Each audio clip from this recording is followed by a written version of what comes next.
الحمد لله رب العالمين والعاقبة للمتقين ولا عدوان إلا على الظالمين وأشهد أن لا إله إلا الله ولي الصالحين وأشهد أن محمدا عبده ورسوله صلى الله عليه وسلم.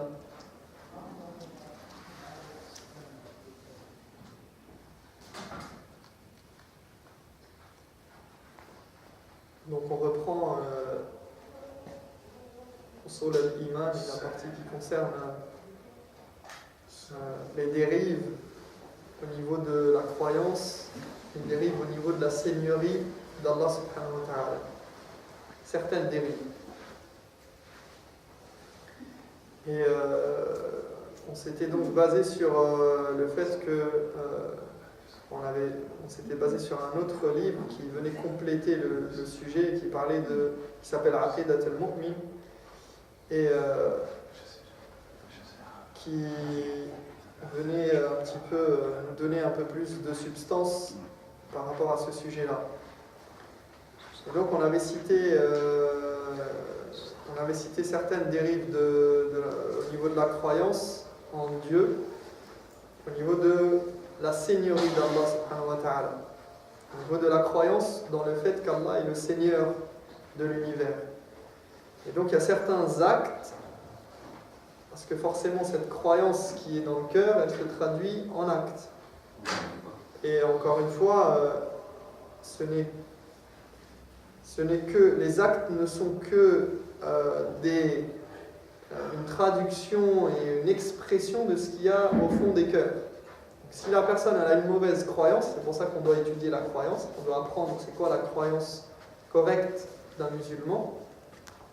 Eh bien, si elle a une mauvaise croyance, elle fera des actes qui sont mauvais. Et donc on doit étudier la croyance pour pouvoir corriger nos actes, pour corriger déjà nos cœurs et notre foi, et notre perception des choses, mais pour corriger ensuite nos actes et éviter de tomber dans l'erreur. Et dans des graves erreurs d'ailleurs. Et ici, on parle donc du fait que certaines personnes, eh bien, on a cité brièvement, je ne vais pas revenir sur ce qu'on a dit la dernière fois trop, mais la croyance de certaines personnes, justement, qui attribuent à d'autres créatures, ou à des créatures plutôt, à des créatures et à la place de Dieu, ils attribuent aux créatures des caractéristiques de seigneurie. Donc, comme le fait de croire que certains dans l'univers ont des pouvoirs particuliers et qui sont capables de faire certaines choses, et notamment, par exemple, après leur mort, parce qu'ils étaient pieux, eh bien, ils auraient des capacités particulières et ils attribuent en fait à ces créatures-là des caractéristiques divines, sans le savoir et sans en avoir vraiment conscience. Et j'étais arrivé au 4e point, donc, qui disait que on avait cité ça comme étant un phénomène déjà répandu, premièrement, mais aussi qui s'apparentait et qui constituait du polythéisme dans la croyance. Et c'était, comme ça la marque. Donc on avait parlé de la vénération des imams, la vénération des cheikhs, la vénération des personnalités. D'accord ? De sorte que, alors ça a des degrés différents, mais il y a des gens qui vont jusqu'à croire que cette personne-là, elle a un pouvoir, une capacité, et qu'elle est capable de savoir tout ce qui se passe au fond de cette personne-là, au fond d'elle-même. Donc elle est capable de deviner les différents états de son cœur et ce qui se trame à l'intérieur de cette personne. Donc il croit que cette personne-là, elle peut tout savoir de lui. Donc forcément, si si vous avez cette croyance-là de quelqu'un, vous allez vous comporter d'une certaine manière vis-à-vis d'elle, vous allez faire certains actes et éviter certaines choses en sa présence. Parce que vous pensez qu'elle est capable de tout connaître de vous. Et c'est ce que vous avez fait, ce que vous pensez, ce que vous allez faire.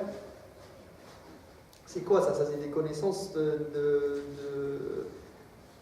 c'est la seigneurie d'Allah, c'est le Seigneur qui connaît ces choses-là, ce qui se trame au fond de nous. Et donc, de ce fait, eh bien, ils se soumettent à ces gens-là et ils sont capables de faire tout et n'importe quoi pour les satisfaire.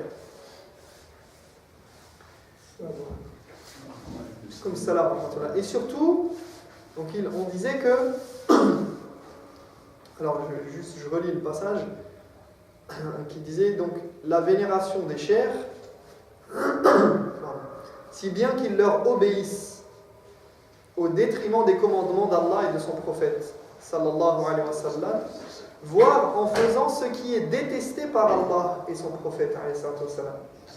Donc ils obéissent à ces chers, à ces savants, au détriment des commandements de Dieu, mais aussi en faisant même, ils sont capables de faire quelque chose qui est détesté par Allah et son prophète. Et si bien qu'ils acceptent toutes les innovations et les égarements qu'ils instituent dans la religion. Donc, ces gens-là, eh bien, puisqu'ils se sont érigés, ou eux-mêmes les ont érigés presque à la place de Dieu dans une certaine mesure, et à la place du prophète, sallallahu alayhi wa sallam, eh bien, dès qu'ils font quelque chose, ça devient parole de prophète, ou parole de Dieu. Et s'ils instaurent quelque chose qui est une innovation dans la religion, ou qui est un égarement, eh bien, ils le suivront malgré tout. Donc, si bien qu'ils les suivent dans le délaissement de la voie prophétique et qu'ils se mettent à détester la voie prophétique. Pourquoi ? Puisque, eh bien, cette personne qu'ils ont érigée au rang d'infaillible presque, eh bien, dès qu'elle dit quelque chose, si on trouve que le prophète il a dit le contraire, ou que la voie prophétique et les savants ont dit autre chose, eh bien, ils vont être en conflit avec ces deux choses. Donc, qu'est-ce que je fais ? Est-ce que je suis la voie de mon cher, du cher du mouvement, de la tariqa, de cette manière de penser, de cette voie-là ? Est-ce que je suis cette voie-là, ou bien je suis la voie prophétique ? Et si j'ai plus de vénération pour ce cher-là que pour le prophète, ou que pour Allah subhanahu wa ta'ala, eh bien, je vais suivre sa voie. Et ils se mettent donc à détester la voie prophétique et à détester ses partisans aussi et ceux qui y appellent. C'est normal, puisque ceux qui appellent à la voie prophétique, eh bien, ils n'appellent pas la voie de leur chair. Et c'est ce qui se passe. Donc ça se produit chez certains groupes qui sont vraiment fous et extrémistes. Mais ça existe aussi dans la communauté plus restreinte, on va dire, enfin au sens large, mais chez des gens parfois que l'on côtoie, qui se mettent à détester ceux qui contredisent leurs pensées, leurs opinions, et qui parfois, c'est-à-dire cette contradiction, lorsqu'on s'oppose à eux et qu'on revient, on les ramène à la voie prophétique, eh bien ça les dérange parce qu'ils ont élevé leur chair, leur savant, à un point qui est tel qu'ils n'acceptent plus de revenir en arrière et de critiquer, ou de critiquer dans le bon sens, d'avoir une critique constructive et d'analyser ce que dit le cher ou le savant. Donc, si bien qu'ils se mettent à la détester, à détester ses partisans et ceux qui y appellent, qu'ils leur vouent une obéissance absolue, de sorte qu'ils contrôlent leurs esprits et s'emparent littéralement de leur âme. Donc on avait dit ainsi, ils croient, et c'est là que le polythéisme intervient et s'opère au départ, qu'ils connaissent tous leurs secrets et qu'ils savent tout les concernant. Et j'avais cité l'exemple des histoires à dormir debout qu'on trouve dans ce contexte-là. Et j'avais cité l'histoire de Ibn Hajar al-Asqalani, enfin c'est pas lui ce qu'on prétend qui se serait produit en présence d'Ibn Hajar, un des grands savants de la communauté, et qui est un mensonge éhonté. Et je ne vais pas revenir là-dessus, mais bref, pour dire que, en gros, il y a des gens de ce fait-là donc, qui associent à Allah dans leur croyance, parce qu'ils se sentent soumis à ces chers de cette manière-là.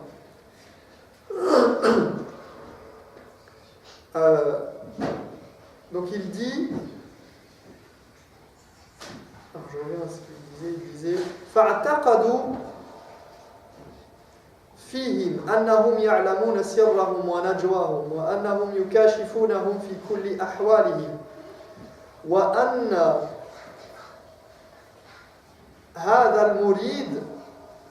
وهذا المريد يعتقد أن شيخه يعلم سره ونجواه وأنهم يكاشفونهم في كل أحوالهم ويطلعون منهم على كل مخبئات نفوسهم فذلوا لهم وهانوا وضعفوا أمامهم واستكانوا لهم حتى مكنوهم من أنفسهم وأموالهم وأعراضهم. Ainsi, ils croient qu'ils connaissent tous leurs secrets et qu'ils savent tous les concernant, qu'ils peuvent les voir à tout instant et savoir ce qu'ils cachent au fond d'eux. C'est pourquoi ils s'humilient, se rabaissent devant eux et se plient à tous leurs désirs, leur faisant faire ce qu'ils veulent de leur personne, leur argent et leur honneur. Donc, cette démarche-là et cette conception-là les amène à vraiment se soumettre à tous les désirs du cher. Et le cher devient, comme on l'avait dit, ils disent qu'on est comme un corps mort devant le cher. Le cher, qui vient nettoyer ce corps, qui vient faire le rôle de ce corps. Et cette personne, elle se laisse complètement à la merci et entre les mains du cher, qu'il fasse ce qu'il veut, qu'il dise ce qu'il veut, et il aura raison, il aura le droit. D'accord ? C'est une soumission qui existe dans la communauté musulmane, malheureusement, à cause de cette croyance-là par rapport au cher, de cette vénération exagérée. On se rappelle que le prophète, lui-même, a interdit, on le verra, et ça c'est important, c'est-à-dire que même les prophètes, ils ont eu ce rapport avec ceux qui les suivaient, leurs fidèles et leurs partisans, de remettre les choses à leur place et de dire je ne suis pas un Dieu, ne faites pas de moi une divinité. La tutruni kama atratin nasara ibn Maryam. Ne faites pas des éloges et des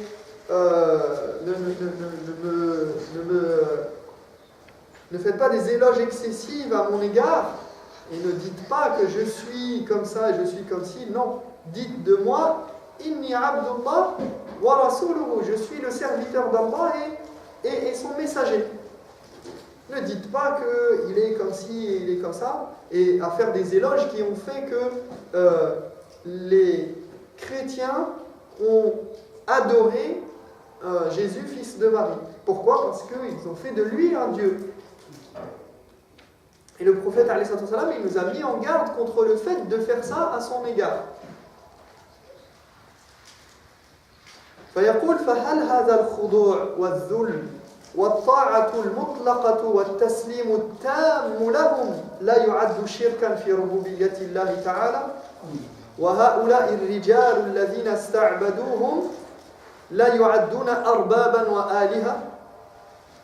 Donc ici il pose cette question, il dit cet asservissement, cette servilité, cette soumission totale et cette obéissance aveugle, n'est-ce pas rien d'autre que du polythéisme au niveau de la seigneurie d'Allah? Et ces chefs de file qu'ils ont pris en adoration ne sont-ils pas devenus de véritables idoles et divinités? نعم. الاعتقاد أنهم يعلمون سرهم ونجواهم وأنهم يكاشفونهم في كل أحوالهم هذا هو الاعتقاد هو اعتقاد شركي. Cette croyance, le fait de croire qu'ils savent tout de leurs secrets, qu'ils savent tous les secrets, leurs secrets les plus intimes et qu'ils connaissent tout sur eux à chaque instant, cette croyance constitue du polythéisme dans al-Rububiyya, dans le caractère du seigneurie. طيب خامسا, donc il termine, en tout cas ce passage-là, on va juste citer ce cinquième exemple. Il dit al-khunu'u lil-hukkami ghayri al-muslimin والخضوع التام لهم وطاعتهم بدون إكراه منهم لهم حيث حكموهم بالباطل وساسوهم بقوانين الكفر والكافرين فأحلوا لهم الحرام وحرموا عليهم الحلال فأطاعوهم في كل ذلك ولم ينكروا عليهم ولم يرفضوا لهم.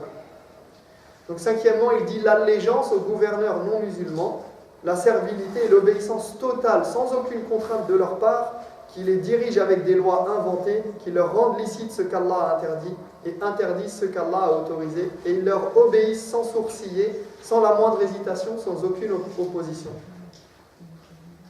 Inna l'ittisaf بهذا الذي ذكرنا والقيام عليه والرضا به والاقتناع بصحته شرك ظاهر في ربوبية الله تعالى.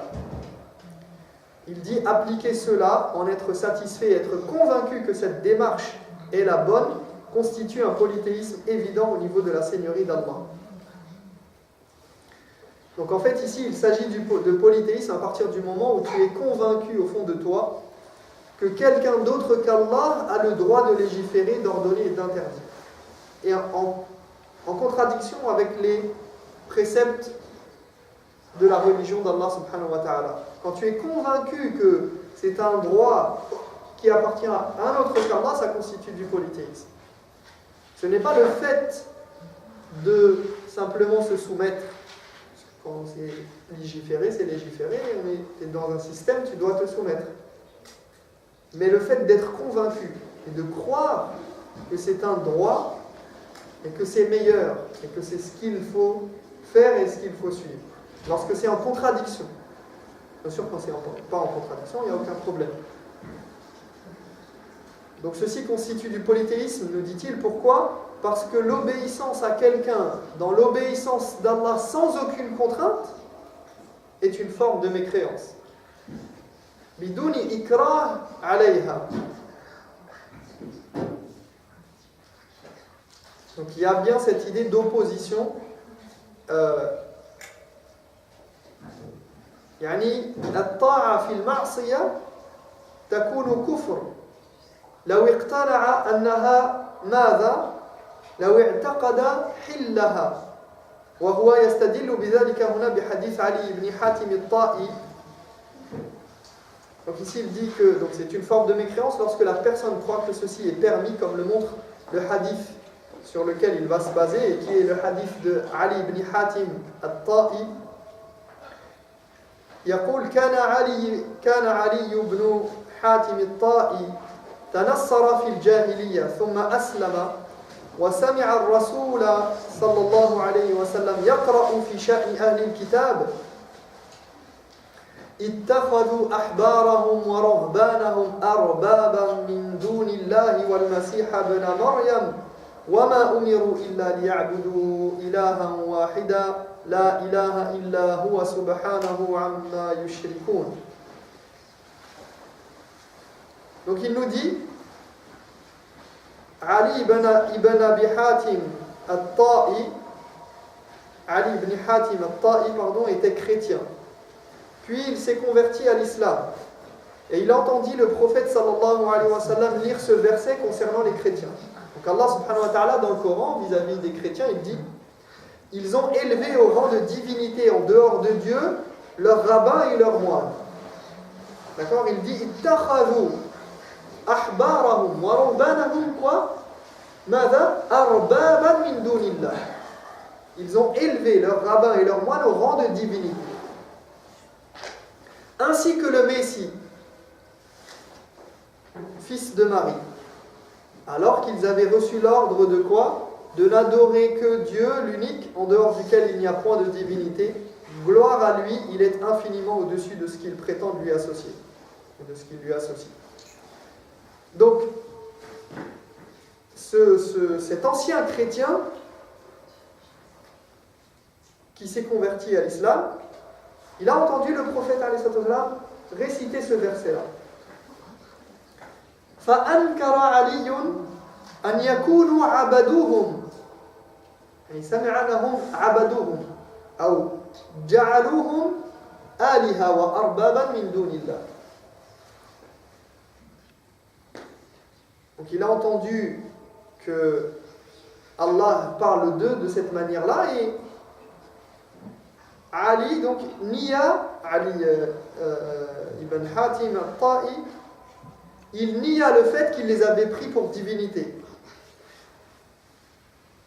Et en fait, il ne comprenait pas le concept encore de divinité. Il n'avait pas compris, comme beaucoup de gens aujourd'hui. Il n'avait pas compris ce que ça voulait dire ittakhadhu arbaban min dunillah. Qu'est-ce que ça veut dire prendre une divinité en dehors de Dieu?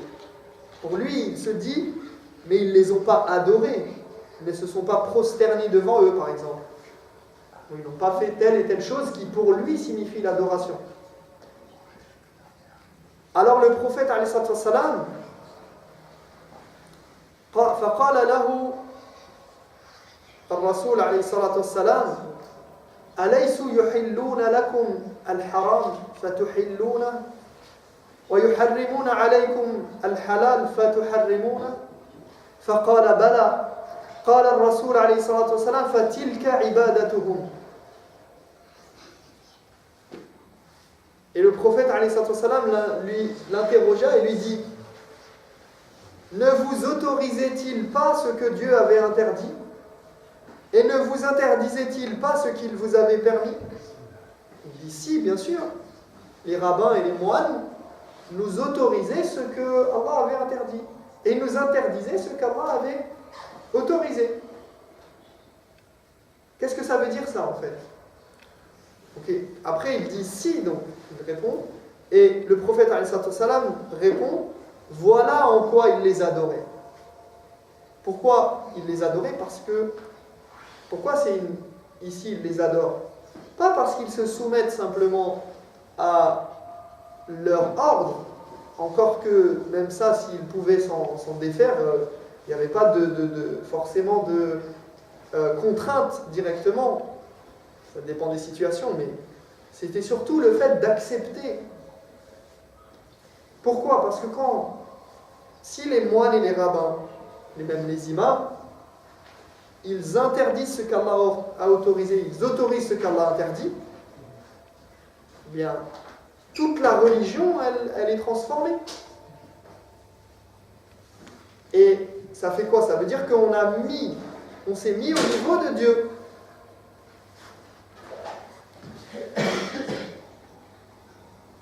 فما هي العبادة هنا وما هو الشرك هنا أنهم اتخذوهم أربابا أي اعتقدوا أن الرهبان والأحبار من سلطتهم ومن حقهم أن يحلوا ويحرموا. Donc leur chef religieux leur autorisait ce que Dieu avait interdit et ils s'en satisfaisaient. Ils pensaient qu'ils avaient le droit d'interdire ce que Dieu a autorisé ou d'autoriser ce que Dieu a interdit. Donc voilà ici quelques exemples qui ont été donnés de polythéisme au niveau de la seigneurie d'Allah. Et vous voyez les implications que ça a, les différentes implications que ça peut avoir au quotidien et que ça peut toucher en fait tout un pan de la société. C'est-à-dire que beaucoup de gens, sans le savoir, par leur croyance qui est mauvaise, eh bien, ils peuvent commettre du polythéisme par rapport à la seigneurie d'Allah.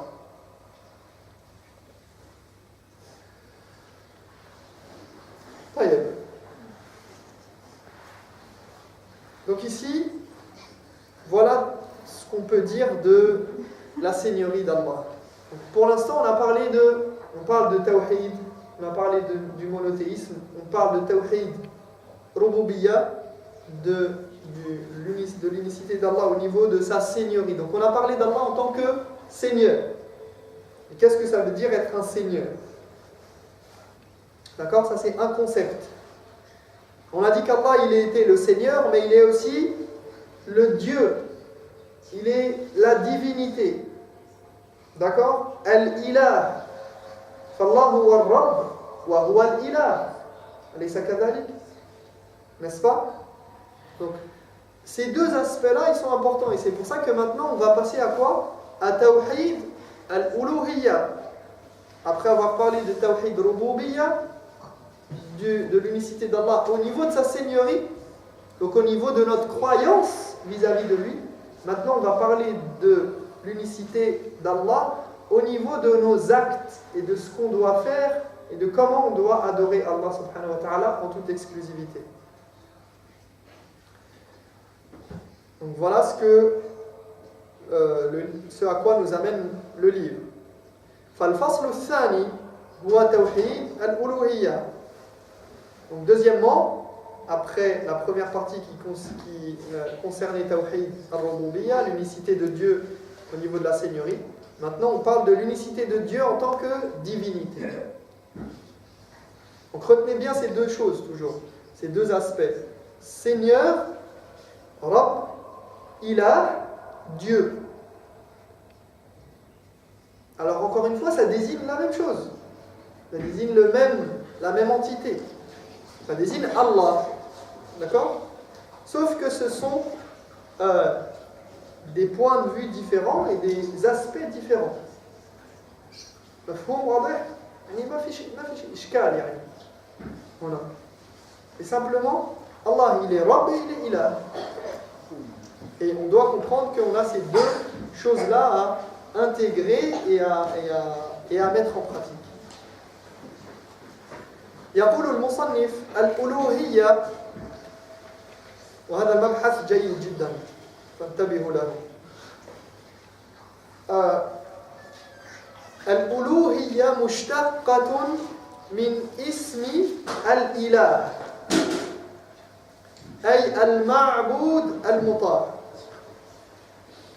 Alors le mot divinité provient directement du mot Dieu en arabe, ilah, qui signifie, qu'est-ce que ça signifie? Ilah, quand on dit la ilaha illa Allah, donc on dit la ilah. Ilah, c'est le mot qu'on utilise.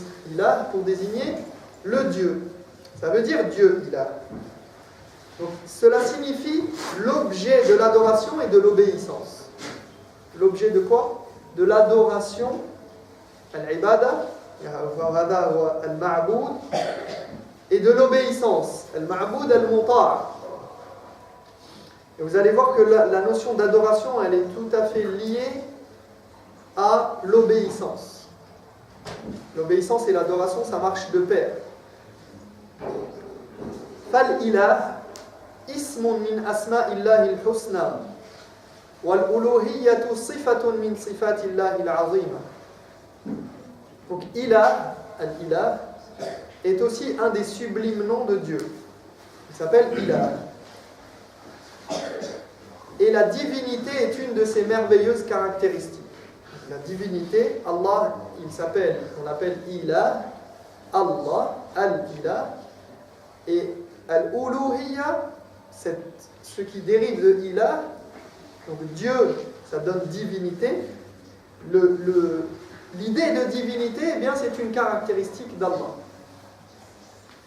فهو سبحانه المألوه المعبود الذي يجب أن تألهه القلوب وتخضع له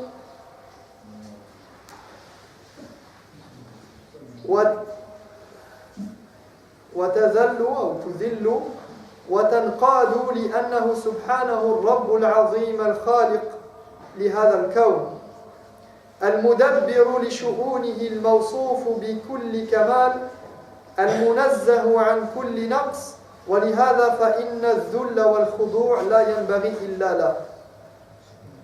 Ainsi, Dieu est l'être divinisé, la chose adorée, que les cœurs doivent vénérer, auquel ils doivent se soumettre, plein d'humilité et de dévotion, car il est le Seigneur Tout-Puissant, créateur de ce monde, l'organisateur de ses affaires, c'est-à-dire l'organisateur des affaires de ce monde, décrit par les caractéristiques de perfection, dépourvu de tout défaut. Voilà pourquoi cette soumission pleine d'humilité et de dévotion ne doit être faite que pour lui. Donc ici, ils reviennent sur l'idée que cette dévotion, cette humilité, pourquoi il les mérite, pourquoi Dieu les mérite? Parce qu'il est le Seigneur Tout-Puissant. On avait parlé déjà du lien entre la seigneurie et l'ibada, entre al-rububiyya wal-uluhiyya. Et Allah, il mérite l'adoration exclusive parce qu'il est le Seigneur, parce qu'il est le Seigneur tout-puissant, décrit par ses caractéristiques de perfection et dépourvu de tout manque et de tout défaut et de toute défaillance. Parce que l'être humain, la logique veut qu'il se tourne vers celui qui est fort, celui qui est tout-puissant, celui qui est capable de répondre à ses attentes. Tu ne vas pas te tourner vers quelqu'un qui est faible. Si tu as besoin d'aide, tu vas choisir le plus fort. Si tu es, tu es nul en mathématiques, eh ben, tu ne vas pas prendre quelqu'un qui est nul en mathématiques. Tu vas aller chercher le professeur qui va pouvoir t'aider à résoudre le problème. Si tu n'es pas fort physiquement pour porter quelque chose, tu ne vas pas demander à quelqu'un qui est faible également.